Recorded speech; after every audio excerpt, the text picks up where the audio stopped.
یکی از مشکلات فرهنگی ما ایرانیان ضعف در استفاده از زبان بدنه.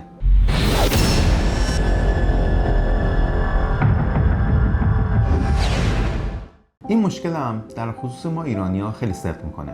خیلی از ماها هیچ آشنایی با زبان بدن و نحوه استفاده از اون نداریم.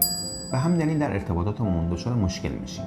درک بهتر از زبان بدن باعث میشه که ما درک بهتری از احساسات نهان همدیگه داشته باشیم و برخوردهای سنجیده‌تری نسبت به هم در پیش بگیریم.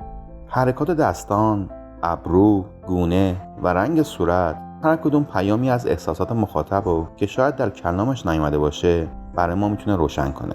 خیلی از ما ایرانی‌ها به دلایل مختلف و رو در وایسی حرفامون رو روشن و قاطع نمیزنیم. خصوصا در محیط‌های کاری این اتفاق بین همکاران و ارتباط با مدیران خیلی رخ میده، تا اونجایی که ممکنه این موضوع حتی باعث قطع همکاری در یک تیم کاری بشه.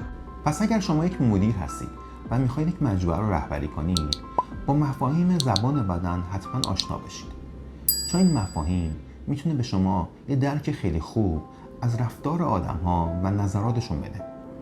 شما اگه درباره حرفام نظری دارید لطفاً در کامنت‌ها به اشتراک بذارید. مرسی از اینکه با من و تجربه‌ام همراهید. امیدوارم حرفام به دلتون بشینه.